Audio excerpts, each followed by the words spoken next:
Eu inicio, então, essa sessão especial, convidando, inclusive, quem estiver um pouquinho mais afastado, se quiser, temos mais lugares aqui à frente, logo mais teremos uma conversa, um bate-papo, e a intenção, então, é que todos estejamos próximos, então fiquem à vontade, onde se sentirem mais confortáveis.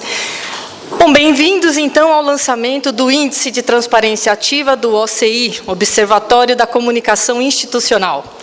Eu sou Elaine Lina, coordenadora do OCI para o Estado de São Paulo, e quero agradecer a presença de vocês aqui hoje. Vamos compor a mesa do painel. A outra face da medalha da ética é a transparência. Esse é o título do nosso painel.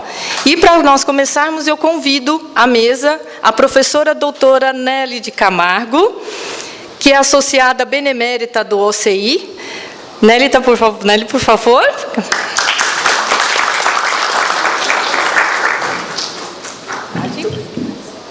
Tem uns buraquinhos aqui. A professora Nelly é pós-doutora por Stanford e professora emérita da Universidade de São Paulo, fundadora da Escola de Comunicações e Artes da USP. Muito obrigada, professora. Convido também Caio César Carvalho Lima, advogado especialista em Direito Digital e Proteção de Dados. Caio é mestre em Direito Processual Civil pela PUC de São Paulo e é sócio do escritório Opsi, Blum, Bruno, Abruzio e Varenzoff, advogados associados. Obrigada, Caio. Convido agora também Ronaldo Rotter. Ronaldo é consultor na área de práticas internacionais de auditoria, transparência da informação operacional e financeira, especialista em gestão de risco, com formação em administração e ciências contábeis. Bem-vindo.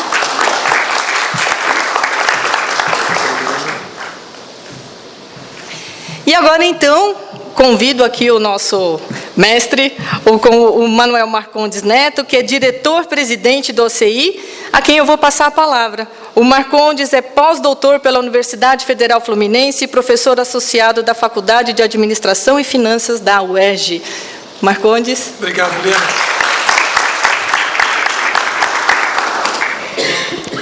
Bom, é um prazer estar aqui, agradecer aos amigos que aceitaram o convite para debater e a vocês que aqui estão para nos ouvir e debater também. Espero que a discussão depois, eu já estou ansioso por ela, aconteça com riqueza.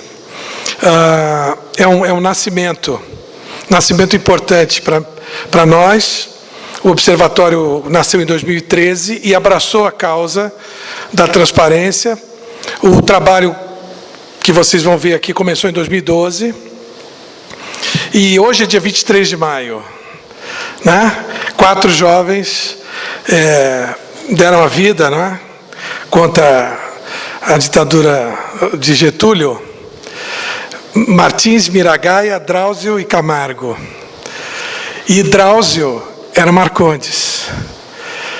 O único nome que não ficou de família é o Drauzio. E hoje também Paulo Maluf foi condenado pelo STF. Então, um dia importante, o 23 de maio de 2017. Eu gostaria de começar pedindo aos nossos convidados, provocando-os com uma pergunta singela, não é? Vou começar pelo Caio, que é o mais jovem, não menos experimentado, para falar o que é transparência e no que a transparência se relaciona com a conduta ética. Então, essa pergunta vou fazer para os 3 amigos aqui da mesa, com formações diferentes. Nosso evento é transdisciplinar. Fizemos questão de trazê-los com a formação que têm, e à luz da formação que têm e da área em que militam, é que eu faço essa pergunta: o que é a tal da transparência, da tão prometida transparência? Bem, Boa noite, agradeço pelo convite, é um prazer enorme estar aqui com vocês. E a gente começa com uma pergunta muito simples, que dá para responder em 30 segundos, é isso que a gente tem para responder? Bem, é uma pergunta super importante, né? E a capa do livro do Manuel Marcondes Neto é justamente isso, a transparência é a alma do negócio. E a gente tem visto muito isso, né? Eu tenho uma formação jurídica, eu sou advogado, eu trabalho com direito digital e proteção de dados. E é interessante como você consegue compatibilizar transparência com proteção de dados, né? Como você consegue ter esse conjunto de aplicações aparentemente distintas, mas que têm um fundamento em comum. E para ficar na ordem do dia também, um jornalista, o Reinaldo Azevedo, ao que consta, acabou também de pedir demissão ou de romper seu contrato com a Veja. E por uma questão de transparência. Por quê? Porque ele foi pego numa gravação telefônica com a Andréa Neves e isso daí teria desencadeado a solicitação dele de saída da revista Veja. E aí ele fala, será que era necessária a revelação dessa conversa? Porque eu fui interceptado, mas eu não era o objeto dessa interceptação. Era a minha interlocutora. E será que eu fui objeto dessa divulgação por um excesso de transparência ou porque eu também estou sendo perseguido? E é aí que você gera toda essa questão de transparência e os reflexos que daí derivam. Porque a gente precisa inequivocamente ter transparência, a gente precisa inequivocamente ter liberdade de expressão, liberdade de culto, a gente tem que ter todos os direitos constitucionais garantidos. E aí, óbvio, isso tem limite. Até que ponto vai essa transparência, até que ponto vão esses direitos? E aí a gente tem visto muito isso, essa toada de transparência, essa necessidade que a gente tem de passar a limpo o nosso país, né? Toda essa questão de uma vez por todas a gente ter uma garantia de que as instituições, seus representantes, eles efetivamente vão representar aquilo que nós esperamos. E eu vejo a transparência como o principal meio de conseguirmos atingir esse objetivo. E como a gente vincula a transparência com proteção de dados? E aí começa um grande desafio. Hoje, no Brasil, a gente não tem ainda o que a gente chama de uma lei geral de proteção de dados. A gente tem na Europa uma grande normativa de proteção de dados, ainda da década de 90 do século passado, de 95, que foi agora atualizada, que vai entrar em vigor em 2018, e entre outros lá, existem regras muito claras sobre o que pode ser monitorado, como pode ser monitorado, até que ponto vai essa necessidade de transparência ou não. E aqui no nosso país a gente ainda não tem isso, como eu estava falando. A gente tem o que a gente chama de proteção setorial. Então a gente tem disposições na Constituição Federal que garantem a intimidade, a vida privada, a honra, disposições que garantem o sigilo das comunicações, dos dados, inclusive das comunicações telefônicas. As comunicações telefônicas só podem ter o seu sigilo desbloqueados ou seu sigilo levantados em razão de uma ordem de um juiz criminal durante a investigação de um processo penal, porque isso é algo muito sério. Então, a gente vê como a gente protege os dados, protege a intimidade, protege a vida privada e protege a honra, mas que isso daí não pode ser um empecilho para que nós tenhamos transparência, porque a gente precisa, sim, de ter uma relação muito transparente, quer entre os profissionais de uma companhia, quer a comunicação da empresa com o mercado, quer em todos esses setores que são regulamentados ou não. E daí a importância de ter uma lei geral de proteção de dados, porque ela vai abarcar todos os setores de uma forma ampla.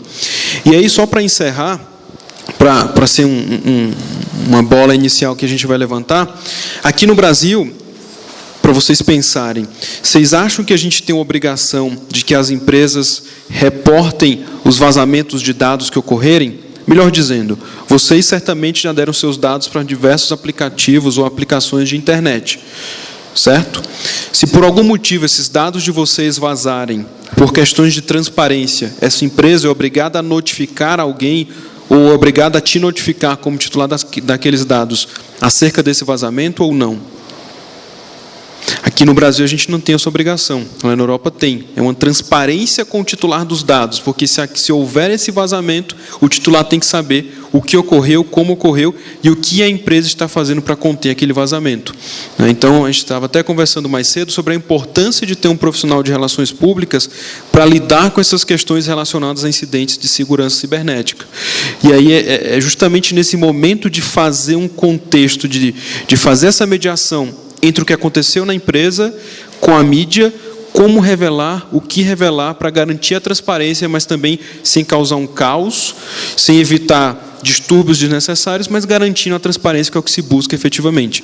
Enfim, foi só um apanhado inicial de como a gente está nesse setor de transparência, proteção de dados, e certamente eu vou ter ainda outras considerações a fazer ao longo desse nosso papo. Passo para o Manuel. Obrigado. Muito obrigado, Caio. É exatamente isso, né? Essa bola inicial levantada. Nelly, quer falar? Eu queria dar a palavra para ela primeiro, mas ela pediu para não ser a primeira. Não, realmente, muito obrigada por ter me deixado em segundo lugar. Nós, da comunicação, trabalhamos o problema da transparência já com uma outra perspectiva, que não a perspectiva legal, mas evidentemente, todos nós sabemos isso. Quando você diz, fulano não é transparente para mim, o que você está dizendo? Eu não entendo bem o que está acontecendo. Isso não está claro para mim. Não é transparente. Eu não sei. Eu não entendo. Eu não compreendo. Então, nós estamos dentro de um domínio. Por exemplo, o domínio da personalidade. Nós podemos analisar o problema da transparência a partir da nossa própria. Quão transparentes nós somos para nós mesmos? Isso já é uma pergunta que se faz. Na comunicação, nós poderíamos olhar em todos os setores da vida, em todas as relações humanas, nós poderíamos abordar esse problema de transparência, porque ele é absolutamente importante. É tão importante como o problema do espelho, onde você não tem transparência. O contrário é o problema da transparência. Deixando isso de lado, como conceito geral, eu e Manuel estávamos conversando ontem a respeito dos trabalhos da OCI. Por que é tão importante para a OCI o desenvolvimento de um instrumento de pesquisa da transparência daquilo que as empresas fazem, daquilo que as entidades fazem, daquilo que os governos fazem? Por que é tão importante para nós, cidadãos, saber exatamente que não estamos comprando lebre por gato ou vice-versa? Comprando gato, normalmente a gente compra o gato por lebre, não é isso? Paga pela lebre e leva o gato. Porque aí nós entramos no domínio de saber como é que é possível ao pessoal que trabalha com comunicação, ao profissional que vai se dedicar a uma área onde essa pesquisa de transparência se torna importante. Como é que nós podemos delimitar até que ponto essa transparência pode ser exigida e que tipo de transparência o público precisa ter a respeito daquilo que adquire, daquilo que compra, daquilo que consome. Esse é um dos pontos que Manuel está levantando nesse trabalho que a OCI está realizando, e eu sempre convido a raciocinar sobre o limite. Quem está interessado em transparência? Que governos estão interessados? Que entidades estão interessadas?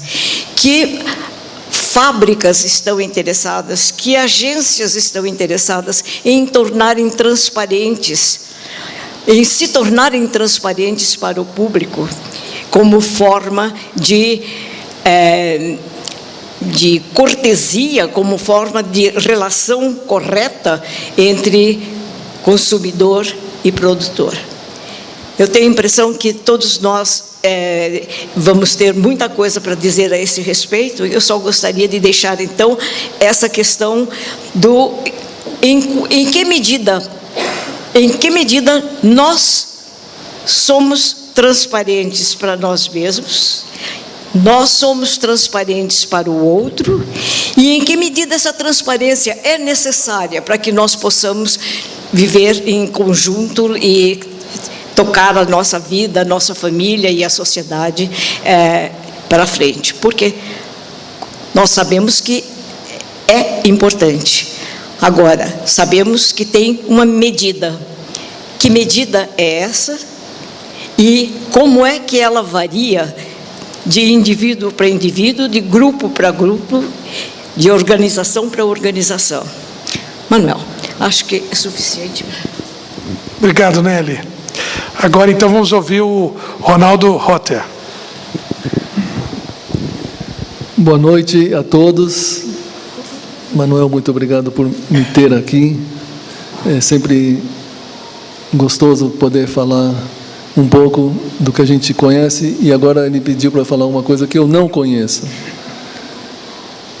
Por que é transparência para mim? Auditor, contador, toda a minha vida é dedicada a analisar livros e verificar que o que se diz naquelas demonstrações financeiras são corretas, são fidedignas. Para mim é um estado de ser transparente.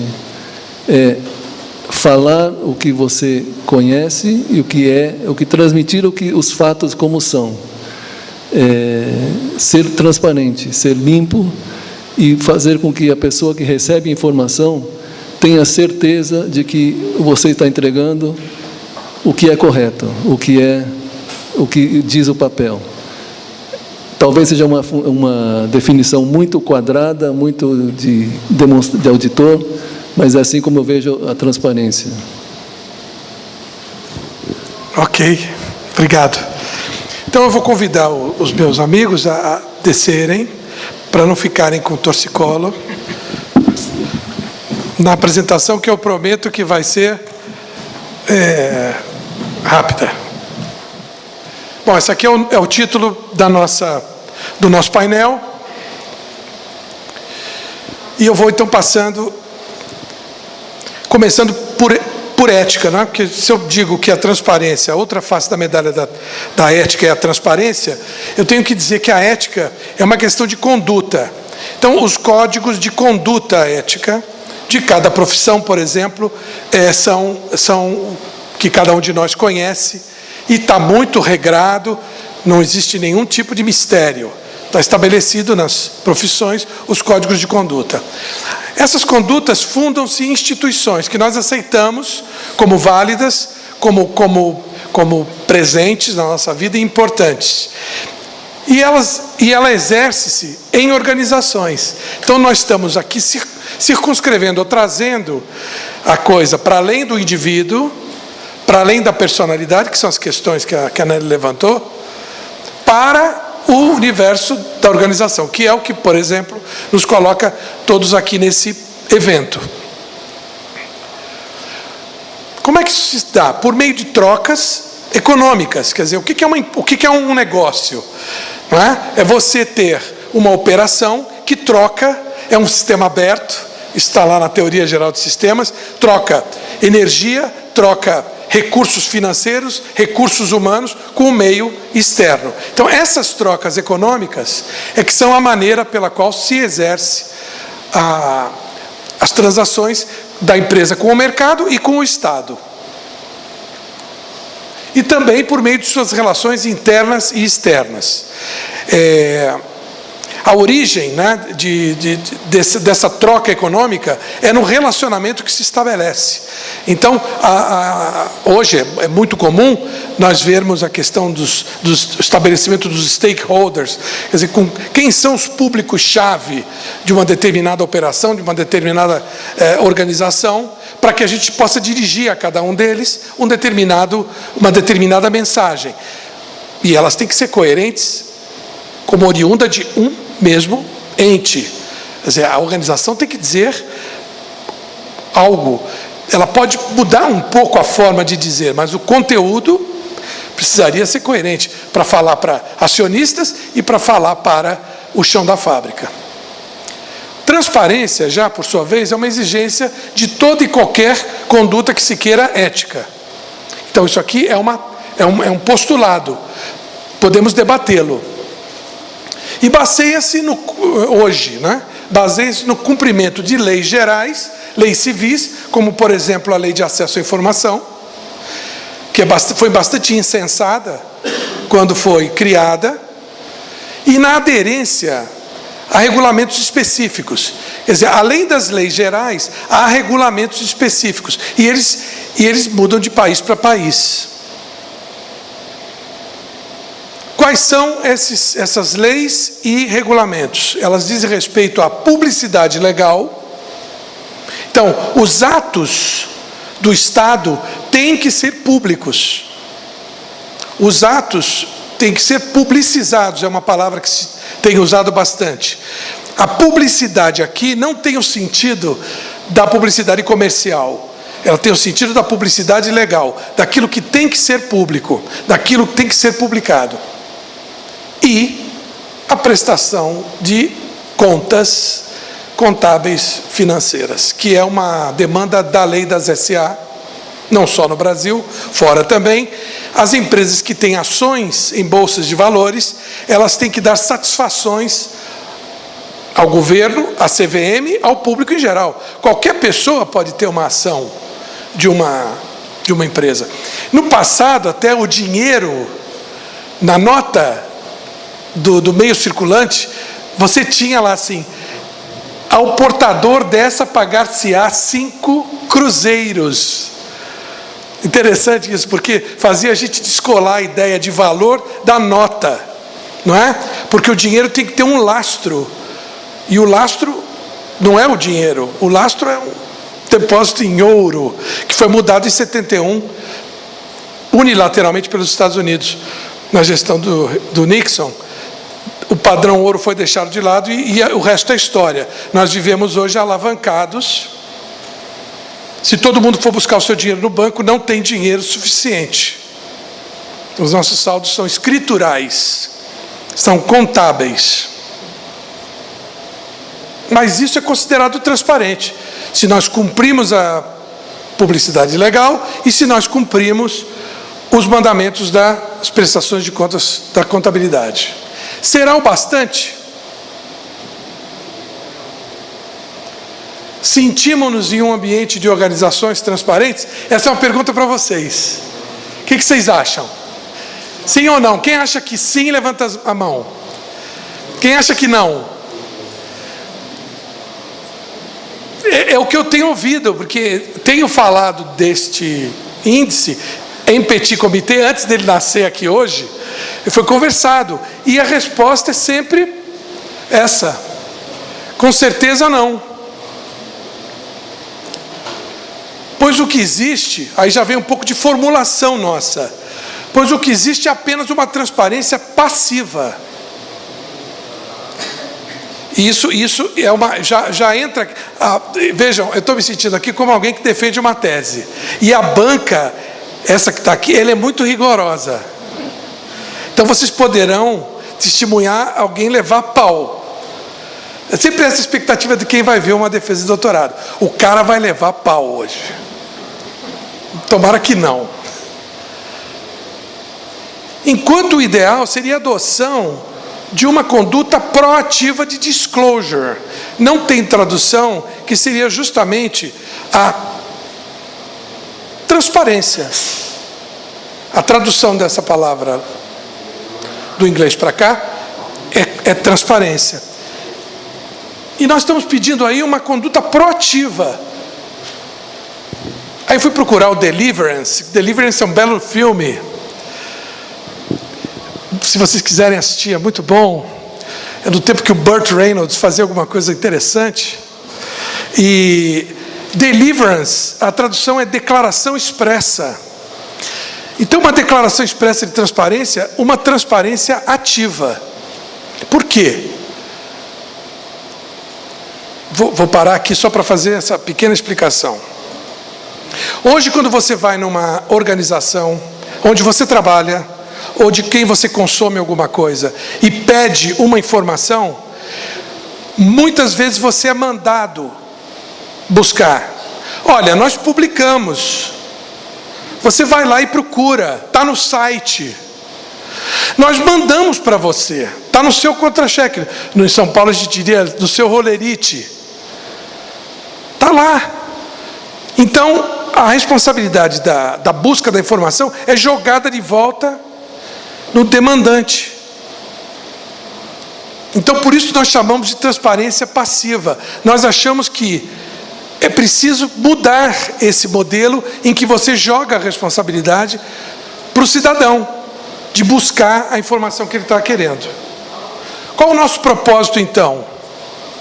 Agregar as funções da comunicação. Nós estamos num congresso de comunicação, e aqui na minha banca eu tenho uma avaliadora da área de comunicação. Nós queremos agregar a comunicação à busca por transparência, perfazendo 3 instâncias. A publicidade legal, aí o meu avaliador é o Dr. Caio César. A prestação de contas, o Ronaldo Rotter. E somando a comunicação, está representada aqui pela Nelly, pela ECA. Também fui estudante da ECA. Né? Então, na verdade, nós queremos levar a comunicação a um patamar que ela nunca foi levada. A comunicação ainda é, pasmem. Acho que quem é de comunicação aqui? Levanta a mão. A maioria, colegas. Ainda encarada como perfumaria. Porque eu ouvia isso do meu pai, hein? Faz tempo. E periferia das decisões. Eu hoje atuo numa faculdade de administração e finanças. Nós não entramos na conta das decisões que importam. Eu tenho hoje alunos que serão futuros contadores. Inclusive é interessante, porque os contadores, perto dos futuros administradores, eles são perfis de personalidade muito mais introspectiva. Porque o administrador é dado a ele escolher RH, marketing, operações internacionais, né? E o contador, o trabalho com os números. Então eles têm uma postura diferente. Mas não tem lugar para comunicação. Esse contador, daqui a 10 anos, ele vai estar decidindo sobre um downsizing para mandar 500 pessoas embora. E ele só está educado em números, na leitura dos números. Então a decisão deveria ser colegiada. Não quero dizer que ele não possa tomar essa decisão. Se ele for um controller, se ele for a pessoa que tiver que decidir. A provocação da governança corporativa é a decisão colegiada. Não estamos vendo aí o Supremo? Né? Que um problema agora, o último problema aí, o último recurso do presidente, vai ser mandado para o pleno do Supremo. Então 11 vão decidir. E a gente espera melhores decisões de 11 do que de 5, do que de 3, do que de 1. A transparência ativa pode ser considerada um sistema de segurança da governança e da cidadania corporativas. A cidadania corporativa é um assunto da área de RP desde a década de 50. Fala-se em corporate citizenship. A governança é alguma coisa mais recente. Tá na origem da lei Sarbanes-Oxley de 2002 nos Estados Unidos. E as leis dos países são feitas à luz dessa legislação americana. Então a gente tem aqui o sistema de segurança da cidadania corporativa. O que nós temos? Um primeiro nível de legislação, que eu posso chamar de básico. O segundo nível, quando entram as finanças, eu chamo de passiva, que é o que eu acredito que nós temos hoje, como estabelecido. E se nós incluirmos a comunicação, nós vamos poder ter uma transparência ativa. Por isso o lançamento do índice de transparência ativa. Então está aí a explicação para essa terminologia. Para tal propósito, o Observatório da Comunicação Institucional está lançando uma inovação, um algoritmo, uma nova métrica para a aferição da transparência ativa, que é esse sistema, né? Chama 5R Index. Um índice de transparência aferido a partir de uma auditoria funcional da comunicação. Eu tive muitas conversas com meus colegas, que eu sou ex-auditor, também eu tive essa experiência profissional da minha vida. Antes de ser um comunicólogo, eu fui auditor na área contábil financeira. E eu conversei com alguns dos meus colegas daquele tempo, e eles diziam assim: esquece essa palavra, auditoria, policialesca. Só que eu sempre soube que a auditoria pode ser feita de um modo que não é policialesco. Não é para buscar o erro, é para buscar a melhoria dos processos. Então, a parte que eu mais gostava nos jobs que eu entrei de consultoria era na hora de fazer o relatório de melhorias de controles, melhoria de processos. E é nesse sentido que a gente pensa numa auditoria funcional da comunicação, né? Aí a gente lembra do Berlo, as 4 funções da comunicação. Lembra disso? Lembra que você me deu aula disso? Eu fui aluno da Nélia há 20 anos atrás no doutorado da USP. Ela me ensinou uma palavrinha, infosfera, há 20 anos atrás. Esse exame é um exame independente, transdisciplinar das funções da comunicação organizacional. Então, olha só as áreas de contato que o exame tem. Como são 5 instâncias, que é a instância do reconhecimento, a instância do relacionamento, que nós falamos aqui, os relacionamentos econômicos com o público interno e externo, a relevância, nós vamos entrar em contato com o marketing, na reputação nós vamos falar de história e de relações públicas, e na resiliência o nosso interlocutor vai ser o gestor, vai ser o administrador. Então não é um trabalho puro de comunicação, isso é muito importante, é um trabalho de gestão. Aí a gente vai discutir aquela coisa de que RP, de onde vem. RP no Brasil foi criada na Fundação Getúlio Vargas, 1953, na Escola Brasileira de Administração Pública. E isso é seminal. Não adianta via ditadura, depois de colocar a gente debaixo da comunicação social, porque isso foi forçado. E acabou agora em 2015. Nós não somos mais comunicação social, nós somos relações públicas. Eu falo nós porque é a minha formação, eu não consigo evitar que o meu DNA se manifeste aqui. Então está aqui o índice de transparência ativa. E o que a gente vai examinar? Nós vamos examinar no reconhecimento 2 estratégias. A arte narrativa, o discurso da organização, e a presença competente na internet. Por quê? Porque não existe mais outro meio, não existe mais guia Rex, não existe mais páginas amarelas. Para você achar alguma coisa hoje, você vai a um mecanismo de busca na internet. Então é preciso estar na internet e de maneira competente. Essas são as 2 estratégias. E tem 4 táticas que vão ser avaliadas no exame: a identidade corporativa, o branding, a imagem de marca e a propaganda institucional. Então, esse aí é a primeira instância de exame.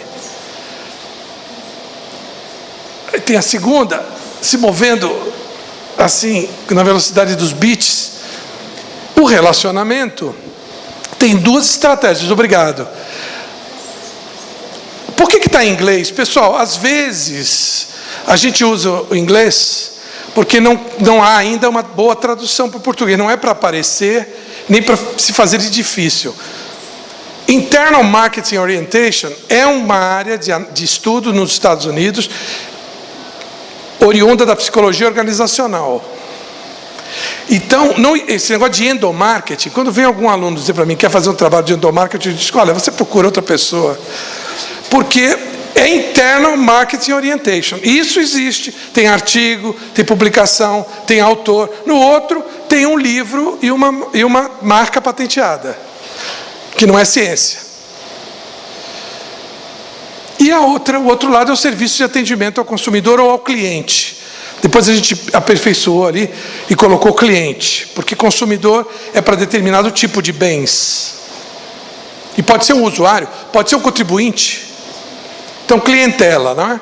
E as 4 instâncias são a comunicação interna, o atendimento ao público, a ouvidoria ou ombudsman, que é uma coisa raríssima no Brasil, e a mediação, negociação, mediação de conflitos e negociação. Opa, vamos rodar. Relevância, que é o nosso link com marketing. 2 estratégias. Lobbying, que está se tentando agora de novo um projeto de lei regulamentando o lobbying, mas ainda não é uma atividade regulamentada. E o marketing social. E as 4 táticas: pesquisa de opinião, patrocínios, eventos e merchandising social. Daí a gente sai do marketing e vai para a reputação. Reputação é alguma coisa que tem que ser pensada no primeiro dia. No primeiro dia do negócio. 2 estratégias. Accountability, que é uma palavra também sem tradução, que seria justamente as satisfações públicas. E a memória de empresa. E as 4 táticas: estudo dos públicos, comunicação institucional, divulgação, gestão de crises de imagem pública. Por último, o 5º R, que é a resiliência, que é nosso contato com a gestão. Tem aí alguns termos em inglês também, inevitáveis, que são as 2 estratégias, advocacy e change management. Que são o change management precisa estar mais presente nas empresas. O advocacy ainda não é alguma coisa que está muito claro pelo menos nos cursos de graduação. E vem lá as 4 táticas, né? Filosofia de governança, compliance, responsiveness, que é a capacidade de responder à sociedade. Tem gente que chama de answerability. E o knowledge management, né? Que é a gestão do conhecimento. Então, essas 5 instâncias vão ser analisadas pela auditoria funcional da comunicação. Vai ser um raio-x da empresa. Ah, mas já tem o raio-x contábil, já tem o due diligence, já tem o compliance. Ok, mas do modo que estão hoje, não estão nos garantindo que estamos no meio de organizações transparentes. Não é suficiente. E a minha tese, que aí eu posso dizer, que eu vou ver se isso é aprovado hoje ou não, é de que sem comunicação não dá para ter transparência. É frigir dos ovos. É isso. A comunicação tem que entrar nesse jogo. E não é propaganda nem assessoria de imprensa. Não estamos falando de imprensa nem de propaganda. Nem tampouco de IRP. Nós estamos falando de uma coisa ampla que poderíamos chamar de comunicação organizacional, comunicação corporativa. O nosso observatório é um observatório da comunicação institucional, que é também um termo, às vezes, difícil de ser compreendido, porque o institucionalismo não é uma virtude do Brasil. E depois eu quero provocar vocês para a gente debater. Dizem para a gente todo dia no jornal: as nossas instituições são sólidas, estão funcionando. Estão, mas as do Estado. E as instituições criadas pela cidadania, pela sociedade civil? Nós temos? Quer dizer, as instituições temos do Estado. E só essas. Parece que a gente está em 1808. Né? Porque Dom João trouxe a Biblioteca Nacional, trouxe a Imprensa Nacional. Né? Dom João VI inventou o Brasil. Né? Não foi Cabral nem Dom Pedro I. Na minha opinião, né? Não sou historiador. Tem uma historiadora aqui, que é a Rosana. Essa aqui é a folha de rosto do 5R Index. 210 quesitos são avaliados, está lá no A. B. Um aplicativo recebe as notas atribuídas pelo auditor. C. O algoritmo 5R Index faz o cálculo do status de cada uma das 5 instâncias e dá uma avaliação. Se a avaliação estiver entre 90 e 100 pontos, a organização recebe um parecer limpo e é certificada como transparente pelo Observatório da Comunicação Institucional. Se tiver abaixo de 90 pontos, a Auditoria Funcional da Comunicação gera um relatório de melhorias sugeridas. Aqui, essas barras aqui sobem, de acordo com a nota. Então vai subindo uma barrinha vermelha aqui, uma barrinha amarela, uma azul, uma verde, uma cinza. E se a nota final tiver entre 90 e 100, está muito bem a organização em termos da sua comunicação. É claro que nós não estamos substituindo a auditoria contábil e financeira. Quer dizer, a empresa tem que ser transparente de acordo com a publicidade legal, com a auditoria contábil e financeira e também por esse viés. Né? Nós não estamos procurando substituir nada.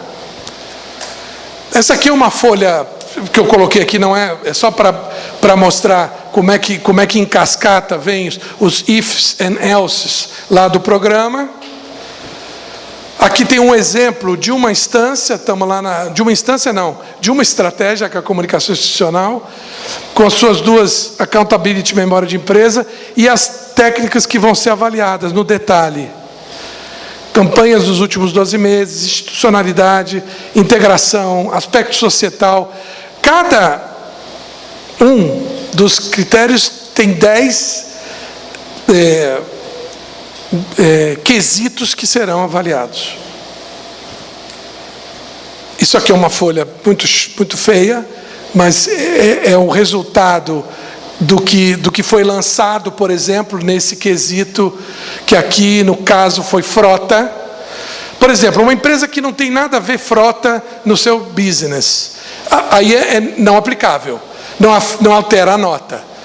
A empresa não tem que ter frota, não tem que ser identificável, não tem que ser uniforme, então é não aplicável. Esse quesito não vai pesar na média. No caso aqui, ela foi avaliada.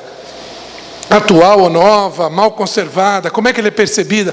Outra coisa ali, que aparece aqui, pesquisa de opinião pública. No caso, como é que eu vou avaliar uma frota? Eu vou avaliar sozinho? Eu vou lá na garagem e digo que ela está boa? Eu preciso ouvir o público. Aí o cara diz assim, não, a frota da Gás Brás faz um barulho danado aqui, solta uma fumaça na minha rua. Além de tocar aquela musiquinha irritante aí da toca, não? Por Elise, né? Então tem que ir em loco, tem que ir para a rua. O auditor não fica só dentro do escritório, não.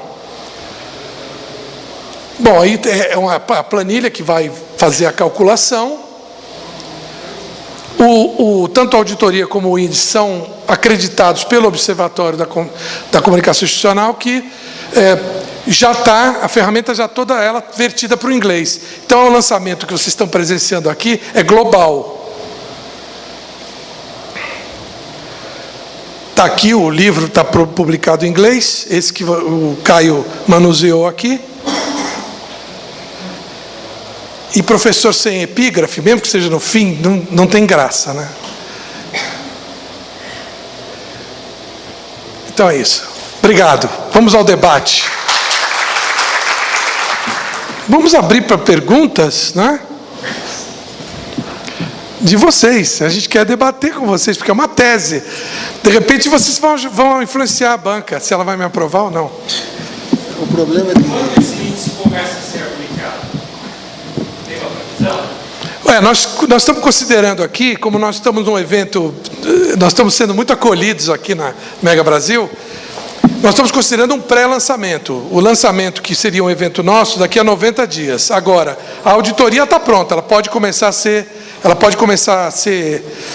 digamos, amanhã liga alguém para mim e diz, olha, quero fazer uma auditoria, já podemos operar, já temos a ferramenta, mas nós vamos precisar treinar pessoas, credenciar empresas, porque quem faz a auditoria é uma empresa, ou é um profissional autônomo, especializado. Ele vai fazer um pequeno treinamento, ele vai se familiarizar com a ferramenta, e aí ele vai para campo. E quando ele trouxer os resultados, é que ele vai levar para o observatório para acreditação. A gente quer funcionar como um Bureau Veritas, como foi o tempo do ISO, das normas ISO nos anos 1990. Então, quer dizer, comercialmente, vou dizer assim, em larga escala, em questão de 90 dias. Mas nós fizemos questão de poder hoje, se fôssemos provocados, iniciar um job imediatamente. Então está operacional. Por isso esse nascimento aqui hoje. Mais perguntas? As empresas, então, que terem interesse em ter esse índice aplicado à situação delas, qual a iniciativa que elas devem ter? Ligar? Que tipo de contato? Como é que elas chegam a vocês para implementar esse índice na situação delas? Bom, tem 2 agências já credenciadas, uma no Rio e uma em São Paulo. No Rio, a Conceito Comunicação Integrada. Em São Paulo, a Mediterrânea Propaganda e Marketing Integrado. Nós tínhamos que lançar isso com alguma empresa que já pudesse oferecer, como eu disse, o serviço. Então, isso está lá no site, os telefones, os contatos. Agora, a tua pergunta também encerra o seguinte: por que a empresa vai querer fazer isso?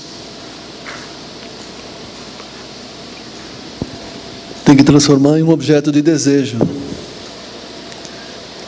de mostrar a transparência como algo, como um plus, uma plusvalia, para que o produto seja mais aceito ou a empresa seja mais aceitada. Friboi. A Friboi e a Odebrecht, eu fui perguntado por isso semana passada lá no Rio. No momento, qualquer exame, qualquer declaração, qualquer certificação, qualquer certificado que for apresentado de transparência, vai sofrer de falta de credibilidade total. Por mais que haja, eventualmente, houve já o pedido de desculpas, que a Odebrecht teve que fazer, e a JBS fez o mesmo, mas nós temos um aspecto na auditoria que é o branding.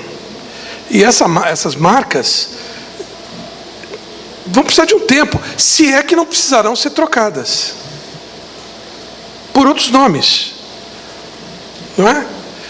Quantas marcas nós descobrimos que são da JIF Holding, não é? Havaianas,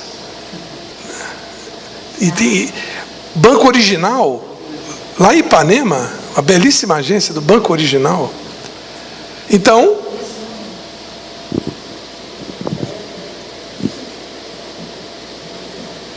vocês também podem propor questões do que eu falei. Quero saber se você é aprovado. Uma das coisas, Manuel, provavelmente... Dá para ouvir, né? Provavelmente, a pergunta que fica, que eu não sei se você explicou bem, seria: para que é que nós vamos usar esse instrumento? Por que uma organização deveria pagar a uma entidade para fazer esse levantamento sobre qual é a reputação que eu tenho, qual é a qualidade do produto que eu apresento, etc.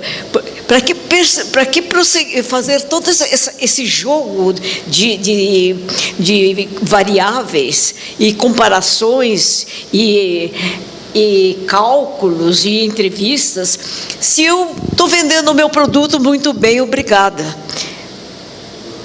Por que, Manuel, você acha que a minha empresa teria que fazer isso se eu digo: olha, eu estou produzindo aqui, isso aqui, essa água aqui é excelente, essa água é melhor do que aquela, do que aquela, do que aquela. Por que eu vou pagar para você me dar um selo de garantia, um selo de qualidade para o meu produto? Você me falava ontem dos vidros da prova de balas. Como? Lembra dos vidros da prova de balas? Não, mas esse é o meu exemplo. Eu quero da coisa do preço, né? Um processo custa 30, outro custa 15, outro custa 5. Eu estava contando para o Manuel uma história muito interessante. Vocês todos conhecem como é importante a gente poder blindar os nossos automóveis, na verdade. A gente compra um carro e já imediatamente pensa, como é que eu vou fazer para blindar isto? Ora, tem uma quantidade enorme de empresas no mercado blindando carros. Acontece que existem empresas que compram tecnologia de qualidade, de último tipo, e pagam por essa tecnologia, e evidentemente, quando elas pagam pela tecnologia, elas são obrigadas a colocar isso no preço. Então, certas empresas vão pedir para você 50 mil reais para colocar os vidros blindados no seu carro. Você diz, não, isso é demais. Eu tenho quem faça isso por 40, tenho quem faça por 30, tenho quem faça por 20. Perfeitamente. Só que você só vai saber, a pessoa não vai dizer para você que a tecnologia dela é inferior, por isso ela pode cobrar menos, mas você vai saber disso no dia que alguém der um tiro no seu carro. Você não, mas o seu filho, o seu neto, a sua família vai ficar sabendo que o que você comprou não valia nada. Como é que você testa a qualidade de um vidro blindado? Com um tiro. Quem faz esse teste com um rifle, com um 38, com um 42, com uma automática?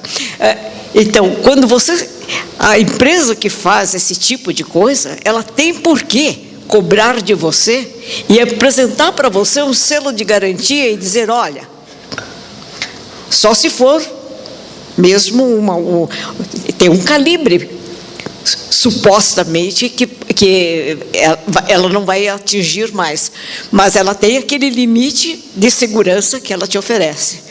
Então, não adianta, é bom, uma organização desse tipo tem necessidade desse selo para avaliar, para avalizar, para justificar o preço que ela cobra no mercado. E assim também são outras, as escolas fazem isso, não fazem? 50% dos nossos alunos entram no vestibular da USP. Não sei quantos por cento dos nossos alunos fazem tais ou quais coisas, ou ganharam bolsas para os Estados Unidos, etc. Como é que é feita essa manobra? Por enquanto é simplesmente uma manobra de marketing. Mas poderá ser pensado um modelo que é capaz de analisar as escolas que realmente estão cumprindo aquela formação que disseram a você que iriam cumprir, e essa escola, se ela tem um padrão de custo mais alto, ela tem toda a razão de cobrar esse custo mais alto, e você, pai, mãe ou responsável, você tem prazer de colocar o seu filho naquela escola que realmente você pensa que vai ensinar melhor vai responder melhor ao seu negócio. É nesse sentido que eu acho que o público-alvo desse seu trabalho, dessa sua proposta de medir a transparência, nos termos que você determinou, nesses 6 aspectos que você determinou, pode ter pode ser um grande negócio. É claro que não é uma lei. Se nós tivéssemos uma lei hoje exigindo, nós estaríamos atendendo a um reclamo legal. A nossa ideia, ao desenvolver esse trabalho, ela está atendendo a um reclamo da cidadania, que ainda está sendo ouvido ao longe. Empresas responsáveis, empresas admiradas, empresas great place to work, não é isso? Então, quando tem uma lei que obriga, é muito fácil se estabelecer um serviço para atender uma lei. Nós não estamos atendendo a uma lei. Então, não todos os empresários, não todos os empreendedores vão se seduzir pela ideia de poder dizer, ostentar que são transparentes. Caio. Não, eu tenho duas considerações, na verdade 2 perguntas, para depois eu fazer alguma conclusão. Primeiro, você pode ter passado, eu não vi, você apontou em algum daqueles objetivos, itens, enfim, alguma coisa relacionada à segurança da informação? Essa é a primeira pergunta. E a segunda pergunta é relacionada a prazo de recertificação. Então, a empresa foi certificada. Isso vale por 1 ano, 2 anos, depois tem que recertificar, enfim, como é que fica essa questão? Muito obrigado pela pontuação. A TI é uma área que nós vamos ter contato no item resiliência. E TI é uma área muito fechada em si mesma. Então, nós vamos ter que ir ao setor de TI para levantar aspectos de segurança. Nós naturalmente não vamos poder ser mais asseguradores da informação do que os próprios especialistas nessa área. O que nós queremos ver é qual é a atitude da empresa, o que está no DNA da empresa que permite que ela tenha uma atitude pré o problema. A transparência de hoje é o não vazamento de amanhã. Como nós estamos numa era de vazamentos, o Wikileaks, quer dizer, o que vaza e dá problema? Aquilo que não foi bem tratado antes. Então, eu acredito que, quando nós já fizemos pilotos nesse estudo, e, naturalmente, a nossa preocupação é com o meio externo. No que essa sua prática de TI dá segurança para o cliente de usar, por exemplo, o banco na internet? Tem gente que não usa no celular. Toma uma decisão, não compro pela internet. Existe isso. Então, a empresa está te garantindo isso ou não? Nós vamos averiguar. Com relação à periodicidade, a auditoria tradicional é anual. Nós trabalhamos com esse horizonte. Então, digamos, se a empresa não está bem, e nós achamos que as empresas não estão bem. Eu, aliás, convido vocês a não irem embora. Eu vou distribuir um material do observatório. Eu vou me permitir fazer essa parte aqui, sem perder a nota pelo tempo da defesa. Em 2014, nós fizemos nossa primeira grande pesquisa sobre o discurso institucional dos partidos políticos brasileiros. Nós tínhamos uma hipótese de que eles se comunicavam mal. Essa tese foi confirmada. Nós fizemos 11 meses de estudo do discurso institucional dos 32 partidos políticos que disputaram a eleição, que estavam aptos a serem votados em 2014. Nenhum deles se comunica bem. Nenhum. Só que isso era hipótese confirmada. Mas nós descobrimos o segundo achado, muito mais grave. Os partidos não se distinguem uns dos outros diante do eleitor, que é muito mais grave. E as instituições mais importantes de uma democracia não são o TRE e o TSE, são os partidos políticos. Nós estamos olhando todo dia na televisão a falência do sistema representativo no Brasil e fora dele. Na França, o presidente está no poder sem nenhum dos partidos tradicionais, grandes partidos, que poderiam reforçar suas políticas. Porque se ele não tiver parlamento, ele não muda a França. Então, esse foi uma pesquisa. Eu vou distribuir os resultados para vocês levarem. E em 2016, por causa desse trabalho, nós fomos convidados pela Prefeitura de Niterói, que é uma cidade de 500 mil habitantes, que já foi capital de Estado, a fazer a análise das coligações. que é outra jabuticaba.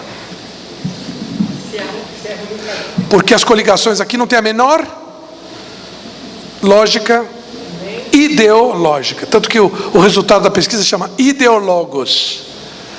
Vocês vão ver que eu vou distribuir. Nós desenhamos, sabe aquela coisa assim, quer que eu desenhe? Nós desenhamos as coligações para mostrar graficamente que é ingovernável eleger-se, como o Bush gostava de dizer, coalition. A palavra predileta do George Bush era coalizão. Estamos aqui no Brasil da coalizão. Então, a diferença entre o que você diz e o que você pratica, nós vamos averiguar anualmente. Se ele está mal naqueles critérios, nós vamos oferecer o relatório. O cidadão vai fazer lá o esforço dele. E isso vai dar trabalho para nós. Aí o pessoal olha para mim e diz, mas você sonha. O pessoal só quer saber de bot, chatbot, robot. Eu sou no bot. Porque a auditoria é feita por uma pessoa. O fator humano. O sujeito vai no chão da fábrica. O sujeito vai no ponto de venda. O sujeito vai fazer pesquisa de opinião. O auditor é uma pessoa. Ele vai auscultar. Não tem bot. Então, ele vai poder ajudar essa empresa a melhorar. E no ano seguinte, eventualmente, ela será transparente. E esse certificado não tem nenhum custo. O certificado será entregue gratuitamente pela nota obtida e verificada. Ronaldo, você está? Não vai me dar boa nota. Auscultando. Um bom auditor. Alguém tem uma pergunta? Marcondes, você citou, voltando um pouco mais ao assunto sobre auditoria, você citou da ISO, que a ISO atesta a qualidade. Não só isso, ela não só atesta a qualidade, como ela atesta o padrão daquela qualidade. Então, ela faz com que aquele bem e serviço seja feito da mesma forma, tanto aqui como em outros países, não só a ISO, como outras auditorias. Eu já passei por outros, FSC, Serflora, esse ano vou passar por uma de saúde. Então, todas atestam padrão. Se eu entendi pelo teu índice, você fala que a empresa é transparente ou não.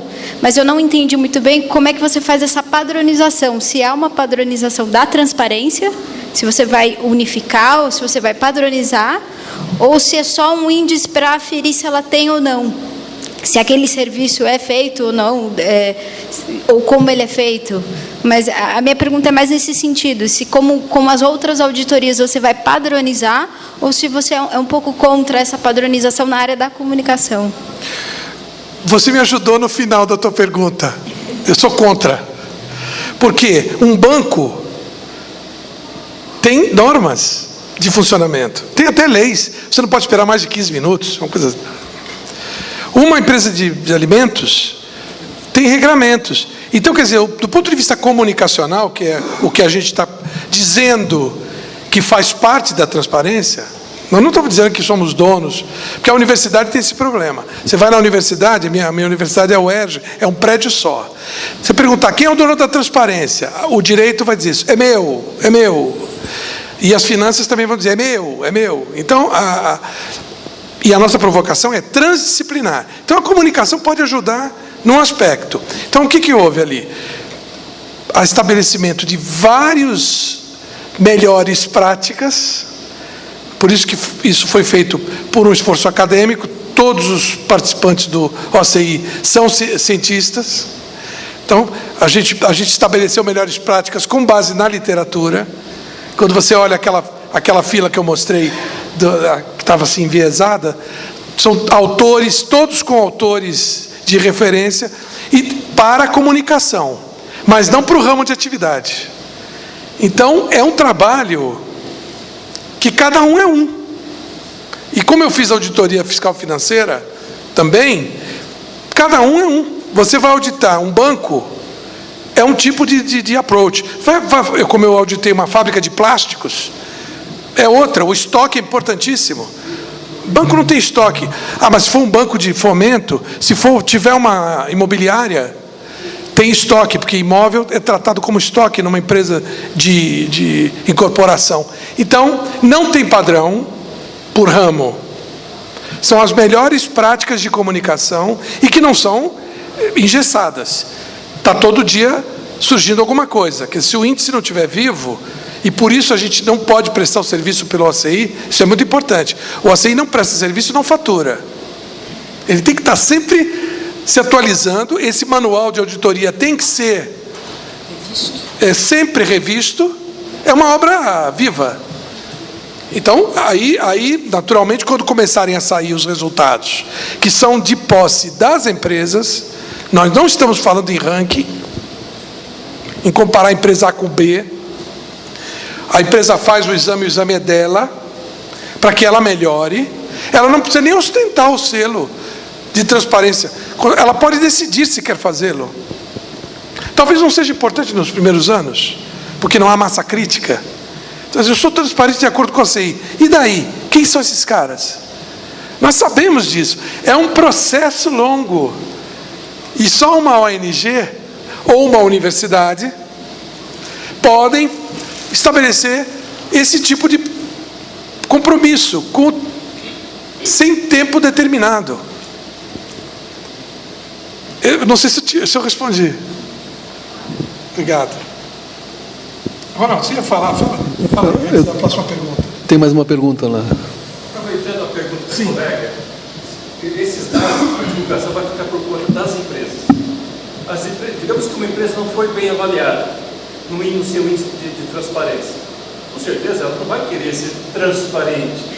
Então, essa possibilidade de ser transparente não acaba sendo contrário nesse contexto.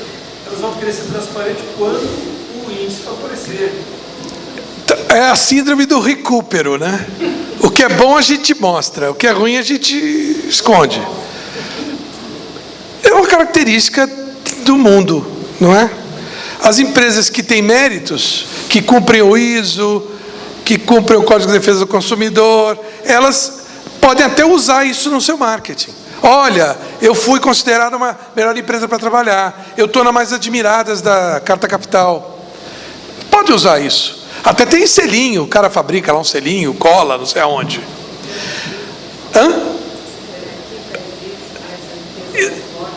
Exatamente, né? A empresa verde. Olha isso, então, é tudo verdinho, tem uma folhinha. A gente sabe que tem muita mentira na coisa do verde, o greenwashing. Então eu acho que vai começar por aquelas empresas que atribuem valor a isso e que até vão se testar. Eu me considero transparente, vão talvez até ter surpresas, mas acredito que, tendo surpresas, vão querer melhorar para poder depois dizer isso, talvez para os seus colaboradores. Realmente, não sendo uma exigência legal e de mercado, é uma exigência da cidadania ao longe,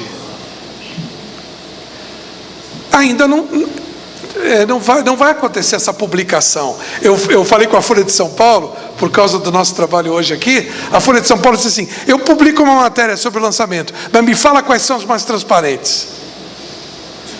Eu disse: olha, quando tiver meia dúzia de exames, talvez eu nem possa assim te dizer, porque se elas não me autorizarem, eu não direi. Eu tenho uma colega na USP, fez uma tese brilhante sobre CRM, sobre atendimento ao consumidor. Ela entrevistou 9 empresas, líderes, em 9 setores. Então, a Valéria Castro foi minha aluna na UERJ, me orientando de fonografia, eu vim aqui na banca de doutorado dela. Então, ela pegou 9 setores, automobilístico, farmacêutico, alimentar, e pegou os 9 líderes e levantou os saques. Todos horríveis. Todos ruins. Mas ela tinha um compromisso que a USP garantiu. Ela não podia dizer o nome das empresas. Senão as empresas não teriam aberto para ela, num esforço de ciência, fazer o trabalho. Então, o OCI, como uma entidade de origem acadêmica. Nós somos uma sociedade educativa, Observatório da Comunicação Institucional, e nós somos, não posso deixar de fazer um merchandising aqui, nós somos uma ONG associativa. No Brasil, onde as pessoas não se associam. Então, a nossa musculatura é reduzida por causa dessa questão cultural. Mas nós não temos custos, não temos uma sede, podemos nos manter com o trabalho dos nossos voluntários, dos nossos amigos. Estão aqui as pessoas hoje aqui participando de um trabalho altamente valioso, de maneira pro bono. Então, eu acredito que é o tempo, nós temos aí o desafio do tempo, de perseverar na tese, que eu nem chamei de tese, eu chamei de propósito, né? Mas eu encaro realmente isso aqui como uma banca, e vocês também. Por isso que eu acho realmente que esse debate é a parte melhor. E agora, será que o Ronaldo fala agora? Bom, eu vou voltar um pouco para trás. Eu acho que tem que ter um propósito, tem que ter um objeto de desejo para esse índice. Não acredito em forma nenhuma de uma lei que obrigue as empresas a fazerem o índice para que então decole. Eu acredito que, por exemplo, os bancos criaram uma coisa chamada Credit Rating Agencies. Eles precisavam medir o crédito que estavam dando das diversas empresas, e com isso criaram a necessidade de que alguém independente, não sei se são independentes, mas alguém independente analisasse a situação financeira das empresas que têm ações cotadas em bolsas ou que requerem empréstimos no banco, para que então eles possam saber se meu dinheiro está protegido ou não, para saber que taxa de juros eu cobro, se eu posso cobrar menos ou mais. Então, vai analisar o risco. Eu acho, pessoalmente, posso estar falando uma grande besteira, mas que o momento agora é o momento ideal para que um índice como o OCI saia adiante. Por quê? Porque as empresas que estão sendo objeto de propaganda negativa na televisão, cujos empresários compraram políticos e já são vários empresários, e não são os únicos. É o modus vivendi, o modus operandi. Eles acham que num futuro muito próximo vão querer mostrar à sociedade, porque eles têm muitas marcas que podem ser afetadas, de que eu sou transparente. Eu não só me pedir desculpa, mas eu estou mostrando aqui que eu sou transparente. E vão começar a querer mostrar essa transparência, mostrar uma diferença com as demais. E isso pode lançar, acho que potencialmente, uma grande oportunidade para que, inclusive, a concorrência dessa empresa que se torna transparente, ela vai querer demonstrar a transparência. Também. E ele vai querer, o concorrente vai dizer, bom, eu também posso, eu tenho que ser transparente, porque senão eu perco o mercado. E eu acho que é uma bola de neve que vai levar alguns anos, mas que tem futuro. A banca, acho que está... Já tive uma nota boa. Vamos ver o Caio. E aí, até complementando isso que o Ronaldo muito bem colocou, a gente, na lei anticorrupção, já tem alguns gatilhos que, eventualmente, podem ser utilizados em benefício de empresas que, eventualmente, quiserem se valer de certificados como esse. E aí eu estou pegando aqui, não estou no Facebook, tá? Eu estou olhando o Vadmecum, que agora é digital. O Vadmecum Jurídico, aquele livro gigante, agora a gente consegue levar com alguns gramas aqui num tablet. E lá no artigo 7º da lei anticorrupção, serão levados em consideração na aplicação das sanções, 2 pontos. Ou seja, chegamos numa empresa, identificamos um ato de corrupção. O que eu vou levar em consideração no momento de aplicar essa sanção? E aí tem vários incisos, eu não vou ler todos, senão vocês vão ficar com sono. E aí eu pulo direto para o inciso 8º, a existência de mecanismos e procedimentos internos de integridade, auditoria e incentivo à denúncia de irregularidades e a aplicação efetiva de códigos de ética e de conduta no âmbito da pessoa jurídica. E aí a gente vê que eu ter internamente um mecanismo ou procedimento de integridade, ou auditoria, ou quem sabe ter um selo que avaliou 210 itens da minha organização e me deu 8, 7, 9, falou que eu tinha que fazer ABC, e depois desse ano eu cumpri A e B, falta só o C, enfim. Eu contratei uma pessoa externa, imparcial, foi na minha organização, eu abri toda a minha empresa, e alguém cientista, alguém isento, foi lá e falou que eu estava com 5, 6 ou 7 e disse que para eu atingir o 9 ou 10 eu precisava fazer ABC, eu estou fazendo isso. Então, um relatório desse, a meu ver, no momento de apuração de incidente de corrupção, vai ser muito favorável se eu efetivamente, ainda que tiver uma nota baixa, eu estiver cumprindo aqueles itens que foram exigidos pela auditoria funcional para cumprir e chegar no 9 e 10. Então, a gente já vê aqui que a própria lei hoje, você falou, não vai ter uma lei me obrigando a fazer isso, mas a própria legislação hoje existente, a lei de corrupção, já traz um gatilho que poderia estimular as empresas a terem uma certificação, enfim, um documento como esse. É muito interessante, Caio, a sua colocação também no sentido do que você falou internamente, né? Mecanismos de defesa, né? A ideia do ombudsman é justamente essa. Ele fazer o papel do ente externo dentro de casa e verificar esses desvios. E outra coisa, na auditoria tradicional, sempre a equipe é mista. Tem que ter gente do cliente na equipe. Não é um estudo fechado, uma caixa fechada. Ah, não, eu tenho aqui o critério e eu uso.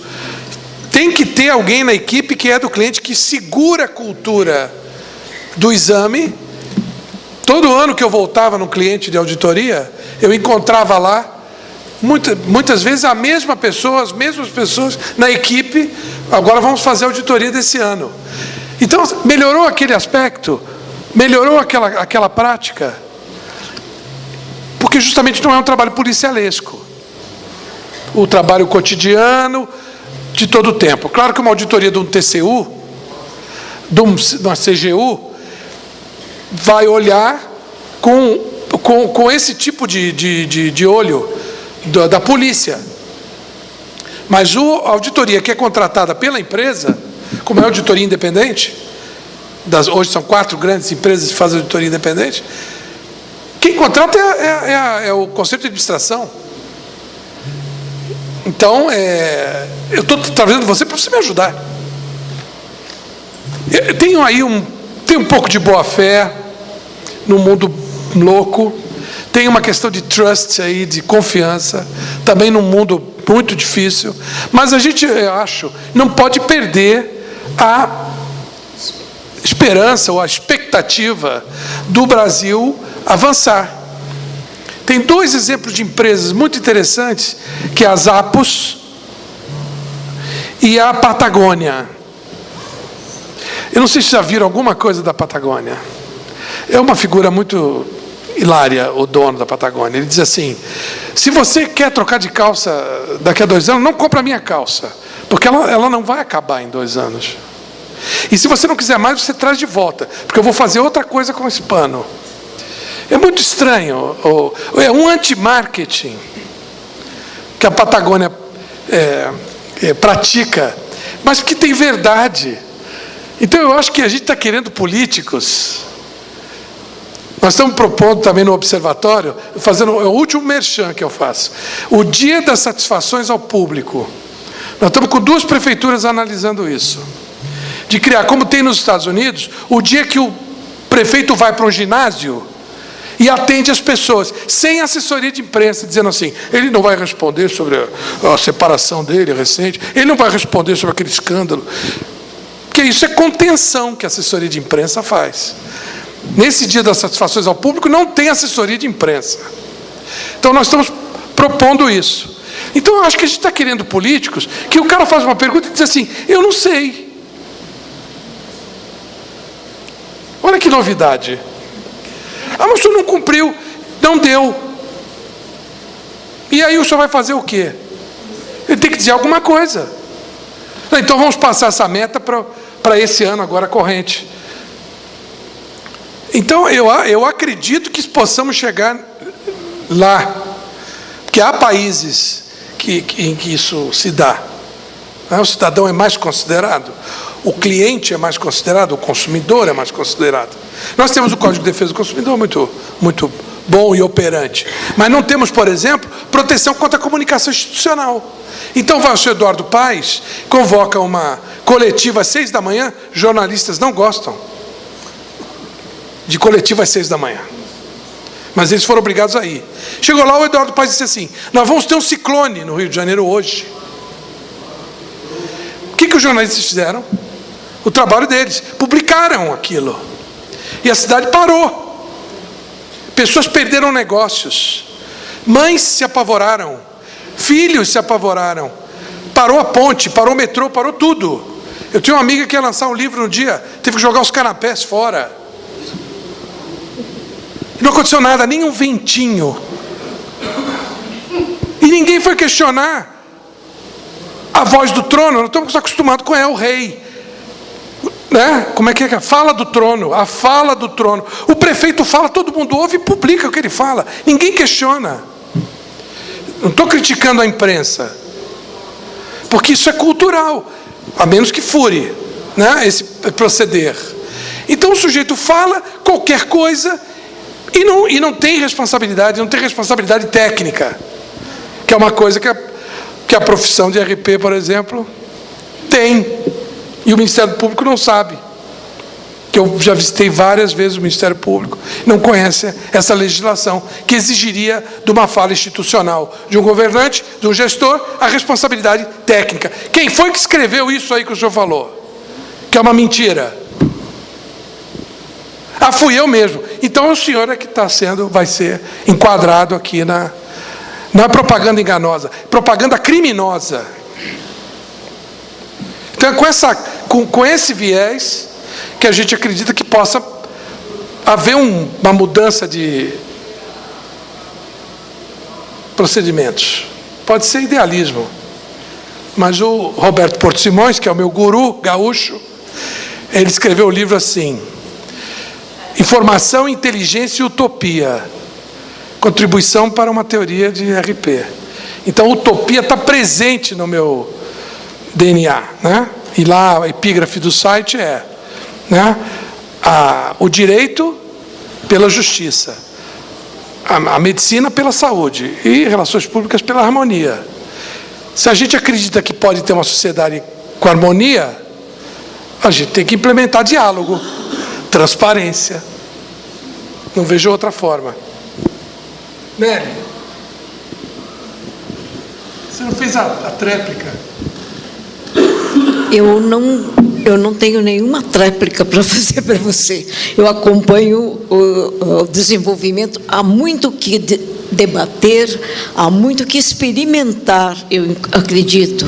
Principalmente no momento em que você formula uma ferramenta, você cria uma ferramenta, você precisa experimentá-la.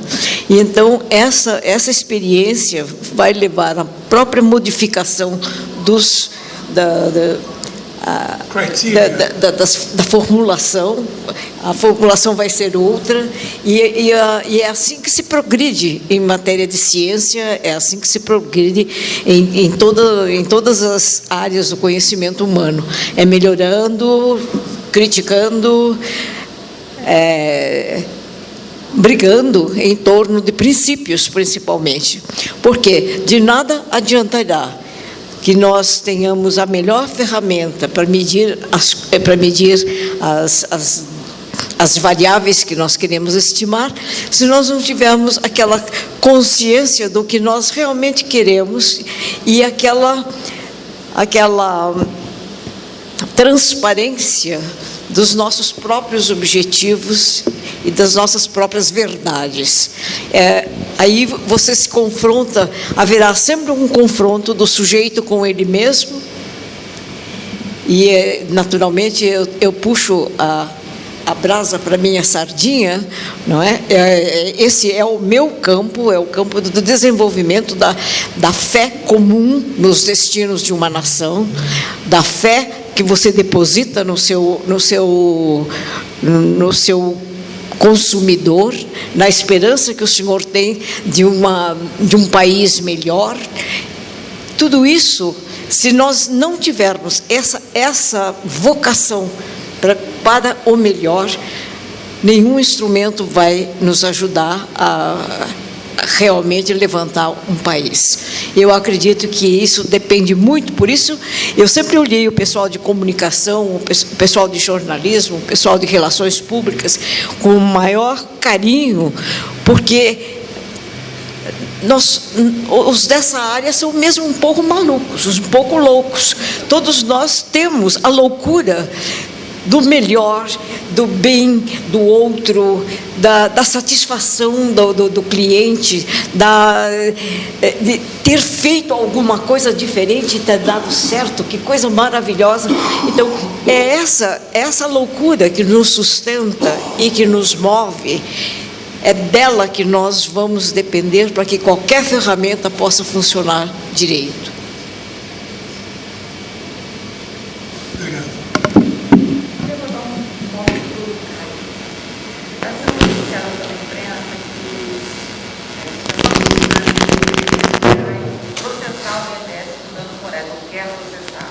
Quem quer processar?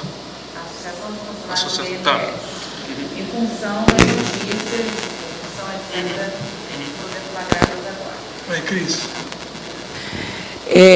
O que eu quero colocar, isso pode ser um precedente para uma série de outros processos semelhantes, porque o que está acontecendo com a JBS, fatalmente vai acontecer algo como isso, né? Quer dizer, os funcionários podem entrar, quer dizer, isso à luz do direito, como é que isso é visto? Quer dizer, isso pode ser, daqui para frente pode vir uma enxurrada de processos como esse, como que o índice poderia, de alguma maneira, se interrelacionar com essa questão interna. À luz do direito, a gente tem uma garantia constitucional, um direito fundamental no artigo 5º da Constituição. A Constituição Federal é a lei mais importante do nosso país. E dentro da Constituição tem um artigo que é o mais importante dentro da lei mais importante. E esse artigo é o artigo 5º. E nesse artigo 5º ele tem vários incisos. E um dos incisos é o inciso 35, que fala que ninguém pode obstar o acesso à justiça. Então, se eu me sentir lesado ou vislumbro uma ameaça de lesão a um direito meu, nada pode me obstar de procurar a justiça. Então, se eu me sentir lesado por alguma ação do banco, do qual fazia parte, e eu tenho um fundamento jurídico para um pedido, eu preencho os requisitos objetivos para uma medida judicial, eu posso sim processar a instituição da qual eu faço ou fiz parte. Óbvio, aí entram questões éticas, da própria você processar o seu empregador, toda essa questão que aí não é mais jurídica, mas também é uma questão ética, mas a parte disso você pode sim entrar com uma medida como essa.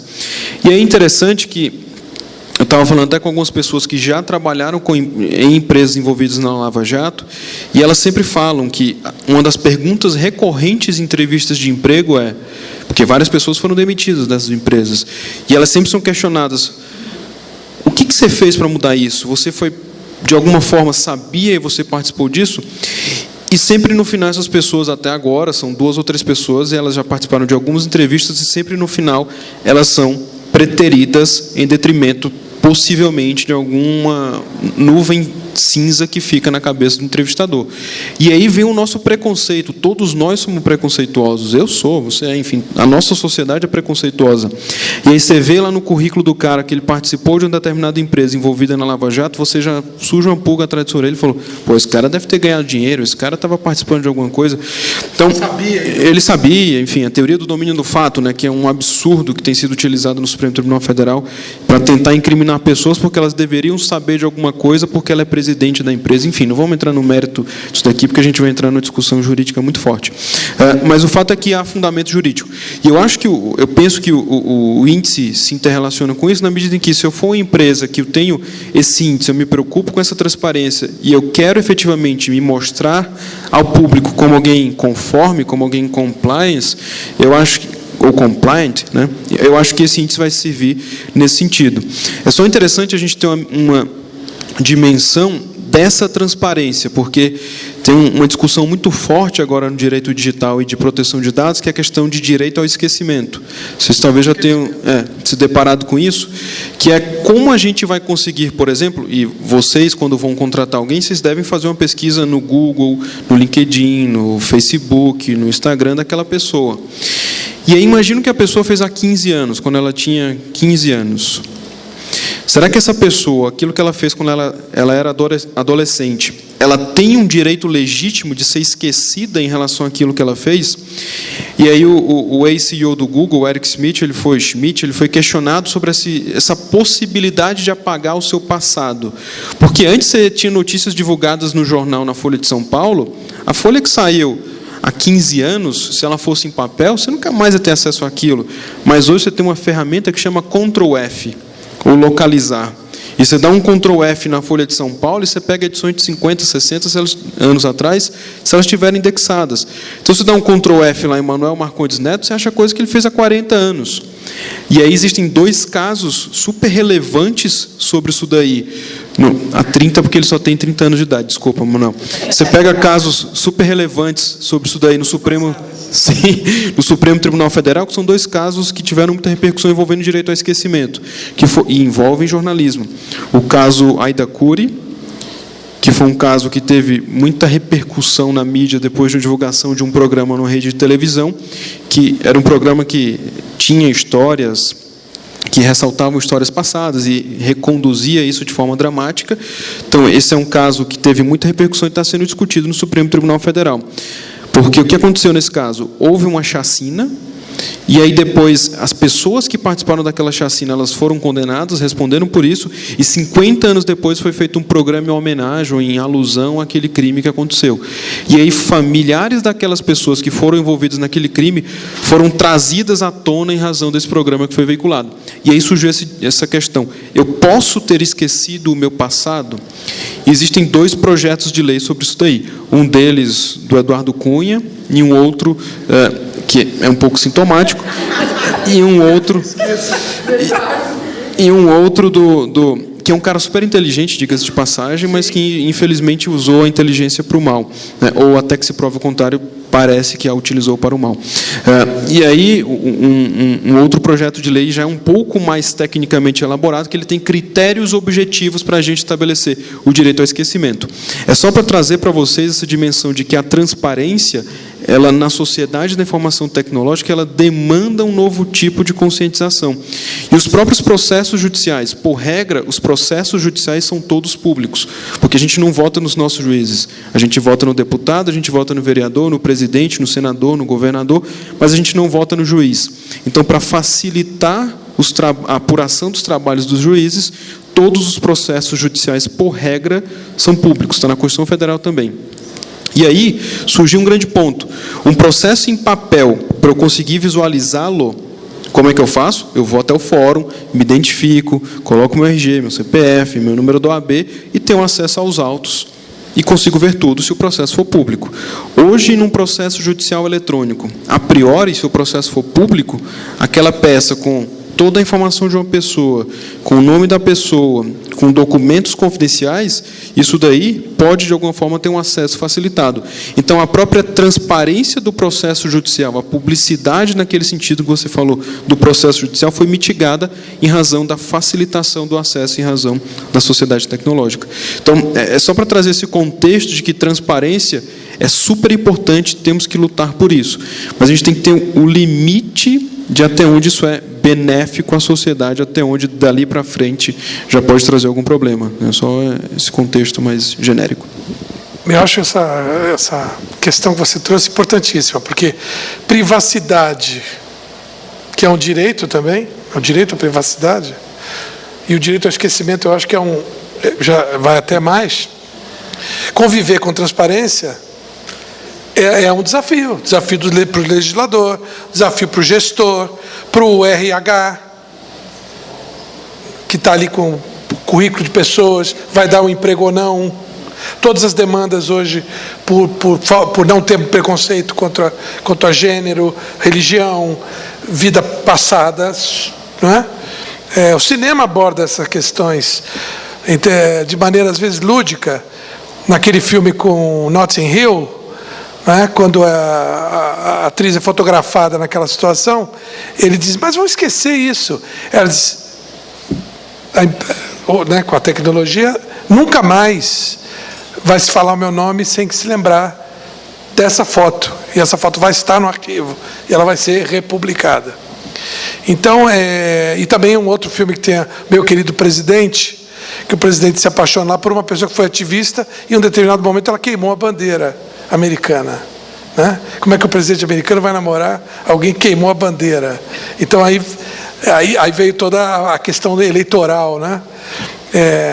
Então, essa luta entre a privacidade e a transparência é presente em todos os países. E a questão também do esquecimento não está ainda regrado, né? Aqui. É alguma coisa que precisa. Mas, só para terminar, a questão do segredo industrial. Quer dizer, tem coisas que são segredo.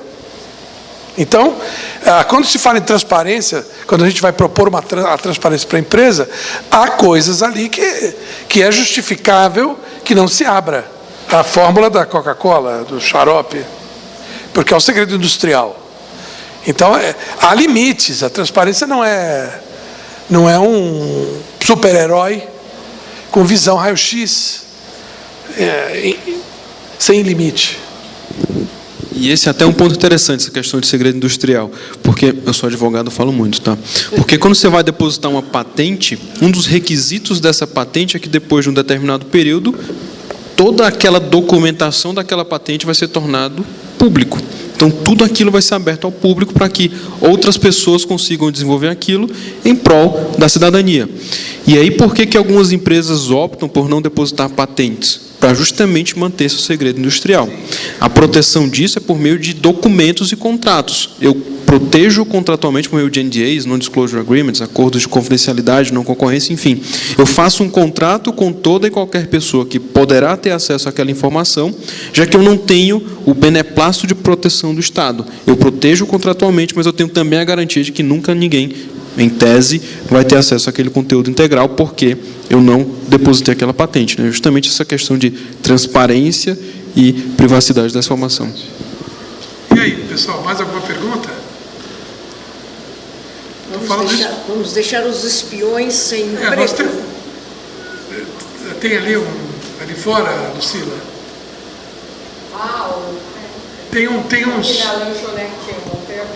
Tem uns biscoitinhos, uns suquinhos.